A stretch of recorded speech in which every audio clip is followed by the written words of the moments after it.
Capítulo 13. La dañera y su sombra.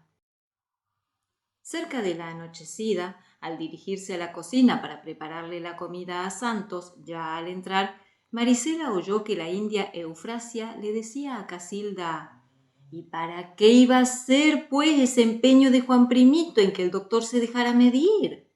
¿A quién puede interesarle esa medida si no es a doña Bárbara, que es voz corriente que se ha enamorado ya del doctor? ¿Y tú crees en eso de la medida, mujer?, replicó Casilda. Que sí creo. ¿Acaso no he visto pruebas?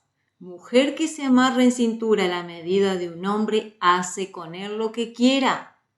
A Dominguito, el de Chicoacán, lo amarró la india Justina y lo puso nefasto. En una cabulla le cogió la estatura y se la amarró a la pretina. Y se acabó Dominguito.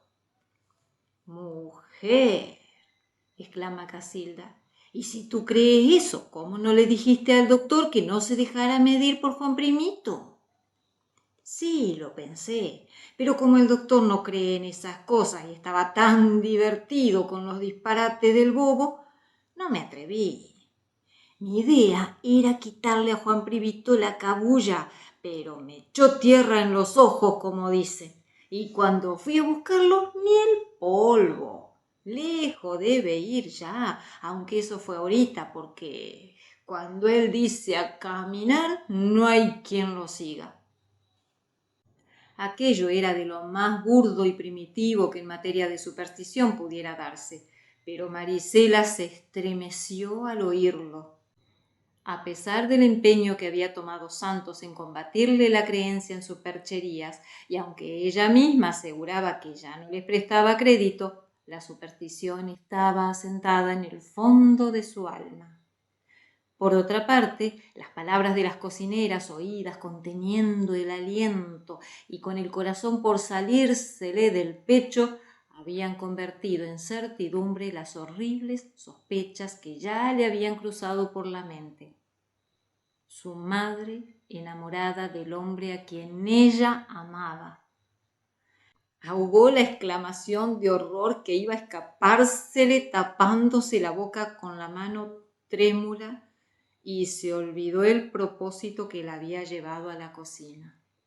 Atravesó el patio en dirección a la casa, se revolvió una y otra vez, anduvo y desanduvo el trayecto, cual si las horribles ideas repudiadas de la conciencia se convirtieran todas en movimientos automáticos. En esto vio llegar a Pajarote. Le salió al encuentro preguntándole: ¿no ha visto por el camino a Juan Primito? Me crucé con él más allá del Alcornocal. Ya debe estar llegando el miedo, porque iba como alma que lleva el diablo.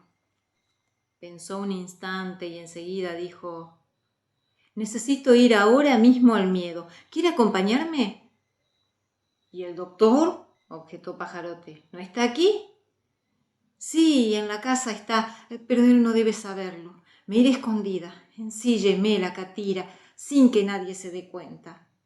Pero, niña Marisela, objetó Pajarote.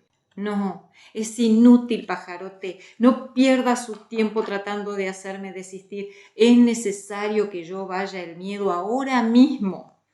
Si usted no se atreve a acompañarme, no me diga más nada. Ya voy a estar ensillando la catira. Espéreme detrás del tropochal y así no la verán salir. Algo mucho más grave se imaginó Pajarote, y por eso, y porque Marisela había dicho: si usted no se atreve, se decidió a acompañarla sin más averiguaciones. Todavía no había nacido quien pudiera decir: a esto no se atreve Pajarote. Al abrigo del tropochal se alejaron de las casas sin ser vistos cuando ya empezaba a cerrar la noche. El deseo de no tener que encararse con la madre le hizo decir a Marisela: ¿cree usted que si apuramos alcanzaremos a Juan Primito antes de que llegue? Aunque trocemos las bestias, no lo alcanzaremos, respondió Pajarote. con la ventaja que nos lleva y el tamaño de las zancadas. Si no ha llegado todavía, será muy poco lo que le falte. En efecto, en aquel momento llegaba Juan Primito a El Miedo. Encontró a doña Bárbara sentada a la mesa. Estaba sola, pues hacía varios días que Balbino Paiva, temeroso de provocar con su presencia la ruptura ya inminente, no se dejaba ver por allí. Aquí tiene lo que me encargó, dijo Juan Primito, sacándose de la faltriquera el ovillo de cordel y poniéndolo en la mesa. Ni le falta ni le sobra un pelito. Enseguida refirió las mañas que tuvo que darse para tomarle la medida a Luzardo. Bien, díjole doña Bárbara, puedes retirarte. Pide en la pulpería lo que quieras. Y se quedó pensativa, contemplando aquel pedazo de cordel pringoso que tenía algo de Santos Luzardo, y que debía traerlo a caer entre sus brazos, según una de las convicciones más profundamente arraigadas en su espíritu. Ya los apetitos se habían convertido en pasión, y puesto que el hombre deseado que debía de ir a entregársele con sus pasos contados, no los encaminaba hacia ella, de la tiniebla del alma supersticiosa y bruja había surgido la torva resolución de apoderarse de él por artes de ensalmadora.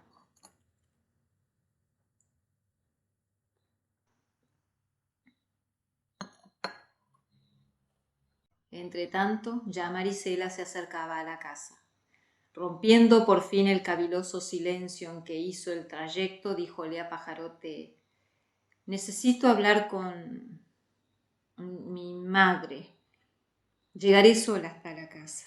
Usted se queda un poco más acá, de modo que si me veo en un apuro, oiga cuando le grite. Si así lo dispone usted, así será, respondió el peón complacido en el coraje de la muchacha. Y no tenga cuidado, que no tendrá que gritarme 2 veces. Se detuvieron al abrigo de unos árboles. Marisela bajó del caballo y avanzó resuelta al hilo del palo a pique de la majada. Un instante, apenas, le flaqueó la voluntad al atravesar el corredor de aquella casa que por primera vez visitaba. El corazón parecía habérsele paralizado y las piernas le vacilaban. Estuvo a punto de que se le escapara el grito convenido con Pajarote, pero ya estaba en el umbral de aquella pieza, sala y comedor a la vez. Doña Bárbara acababa de levantarse de la mesa y había pasado a la habitación contigua. Repuesta de su turbación, Marisela adelantó la cabeza, dio un paso y otro, sigilosamente mirando en derredor. El golpe del corazón le retumbaba dentro del cráneo, pero ya no tenía miedo. En la habitación de los conjuros, ante la repisa de las imágenes piadosas y de los amuletos groseros, donde ardía una vela acabada de encender, doña Bárbara, de pie y mirando el guaral que medía la estatura de Luzardo, musitaba la oración de ensalmamiento. Con 2 te miro, con 3 te ato, con el Padre, con el Hijo, con el Espíritu Santo, hombre, que yo te vea más humilde ante mí que Cristo ante Pilato. Y deshaciendo el ovillo se disponía a ceñirse el cordel a la cintura cuando de pronto se lo arrebataron de las manos. Se volvió bruscamente y se quedó paralizada por la sorpresa. Era la primera vez que se encontraban frente a frente madre e hija desde que Lorenzo Barquero fue obligado a abandonar aquella casa. Ya sabía doña Bárbara que Marisela era otra persona desde que estaba en Altamira, pero la sorpresa de la aparición intempestiva se añadió a la que le produjo la hermosura de la hija, y esto no le permitió precipitarse sobre ella a recuperar el cordel. Ya iba a serlo, pasado el momentáneo desconcierto, cuando Marisela volvió a detenerla exclamando: ¡Bruja!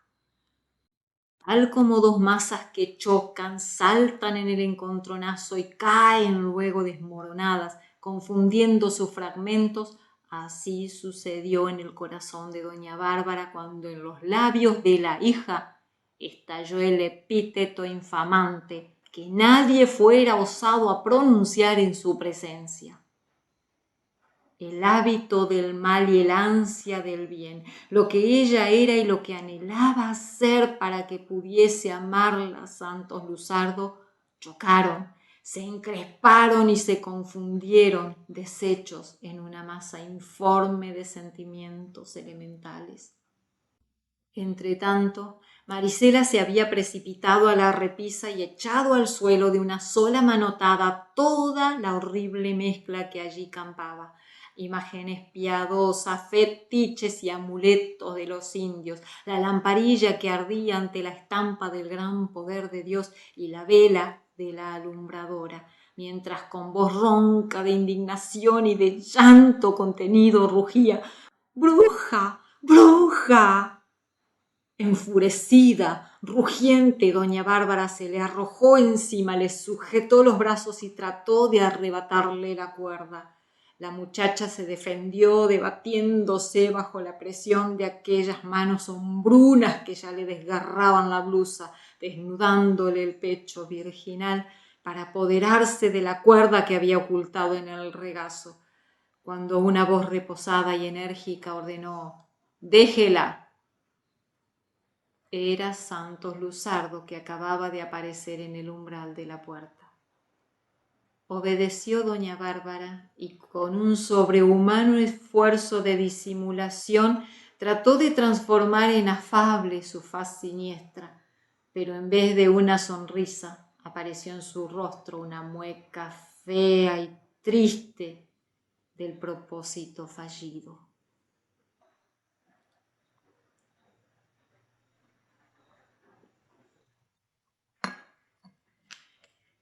Y fue tan profundo el trastorno de su espíritu que ni aun con el socio pudo entenderse aquella noche. Ya había recogido del suelo y vuelto a colocar sobre la repisa las imágenes piadosas y los groseros fetiches y amuletos que derribó la manotada de Marisela.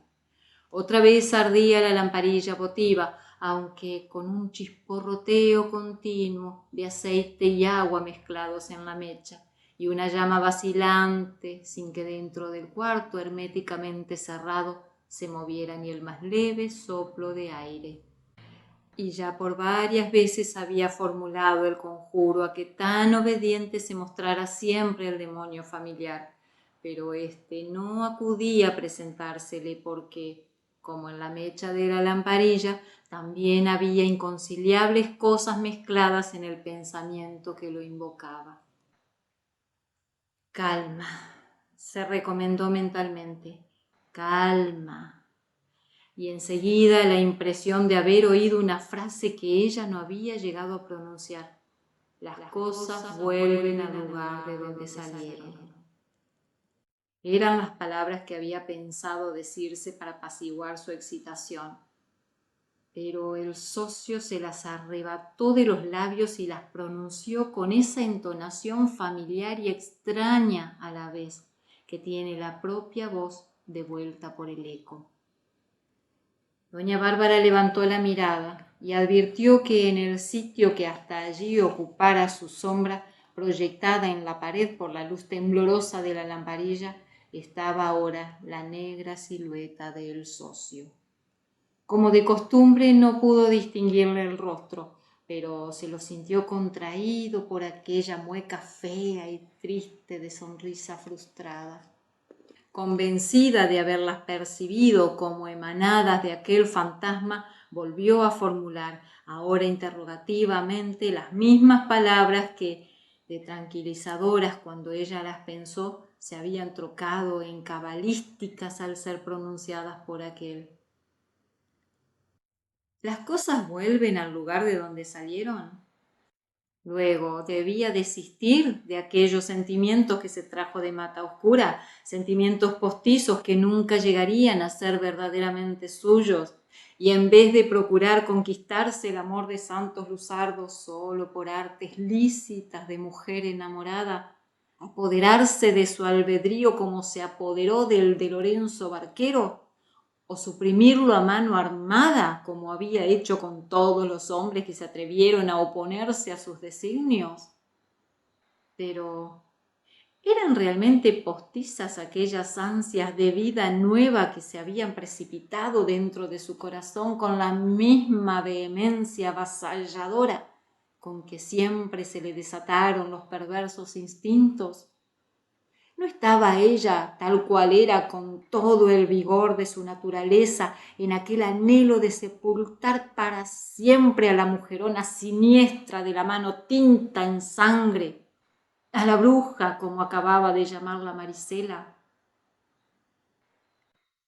Y de las dos porciones del alma desdoblada de lo que era ella y de lo que anhelaba ser, lo que tal vez habría sido si el tajo del sapo no troncha la vida de Asdrúbal, de la región tenebrosa donde se alza el espectro viviente de un hombre envilecido por sus hechizos, y otro que se iba de bruces dentro de una zanja con una lanza hundida en la espalda, noches cerradas sin un parpadeo de estrellas, y de la que aún recibía el resplandor intermitente de aquella luz de buen amor que brilló un instante en la piragua de los arrapieros. De las dos porciones irreconciliables levantáronse las réplicas. ¿Vuelve acaso la culebra a su concha ni el río a sus cabeceras? Vuelve la res a la majada y el perdido a la encrucijada donde erró el camino. En el rodeo de Mata Oscura, entre los brazos de los arrapieros. Y no se podía decir cuándo, interrogaba ella y replicaba el socio, porque ella misma no sabía dónde había perdido el camino.